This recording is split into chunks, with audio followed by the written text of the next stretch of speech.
నా పని పొద్దున్నే వాకిలుడిచి ముగ్గు పెట్టడంతో స్టార్ట్ అయితే మధ్యాహ్నం బట్టలు ఉతకడంతో ఎండ్ అవుతుంది. ఇదేనండి నా పని ఇక. మధ్యాహ్నం 12 గంటలయింది. నిన్న బట్టలు ఉతకలేదు, హాస్పిటల్‌కి వెళ్ళాం కదా! అందుకే అవన్నీ ఉతికేసరికి ఈ టైం అయిందనమాట. మధ్యాహ్నం 12 అయ్యింది. నాకైతే ఫుల్ హెడేక్ వచ్చేస్తుంది ఈ మధ్య. ఇంట్లో అస్సలు మనశ్శాంతి అనేది లేకుండా పోతుంది నాకు.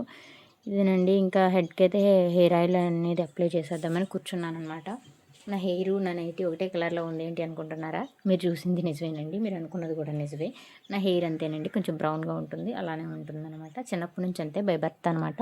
చాలామంది కాలేజ్ డేస్‌లో అడిగేవాళ్ళు హెయిర్‌కి హెన్నా అప్లై చేస్తున్నావని. నేను హెన్నా కాదు కదా, ఆయిల్ కూడా అప్లై చేయను.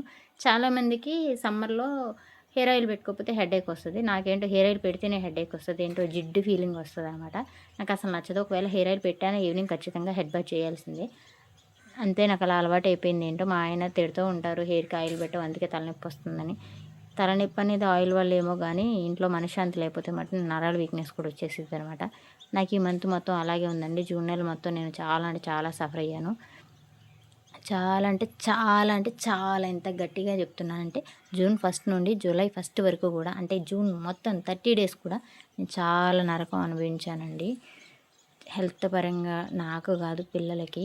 అసలు మా పెద్దోడు ఉన్నాడు కదా, వాడు అస్సలు కుదురుగా ఉండడు. సమ్మర్ హాలిడేస్ ఇంకా 10 డేస్లో అయిపోతాయి అనగా చెయ్యి కొట్టుకున్నాడు.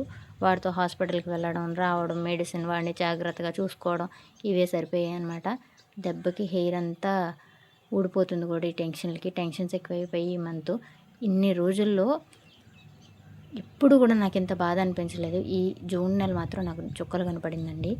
అసలు నేను ఎప్పుడు జూన్ నెల కూడా ఇంత ఒక్క నెల బాధపడ్డం ఇదే ఫస్ట్ టైం అనమాట. అంత హెడేక్ వచ్చేసింది ఈ నెల మొత్తం. చాలా ప్రాబ్లమ్స్ అయితే ఫేస్ చేసాము. నేనే కదండి, మా హస్బెండ్ కూడా పాపం ఏడ్చిన రోజులు కూడా ఉన్నాయి హాస్పిటల్లో ఉండి.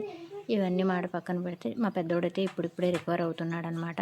కొంచెం బెటర్ అవుతున్నాడు. అయినా చూడండి కుదురున్నాడేమో, అస్సలు కుదురుండడు. వీడి వల్ల మాకు టెన్షన్స్ అన్నీ. జూన్ 1 నుండి ఏదో ఒకటి హెల్త్ ప్రాబ్లం వస్తూనే ఉంది. ఈ మంత్ మొత్తం వీడు ఇలాగే సఫర్ అయ్యాడు, మమ్మల్ని బాధ పెట్టాడు. పిల్లలంటే అలాగే ఉంటారు, జాగ్రత్తగా చూసుకోవాలి కదా అంటారు.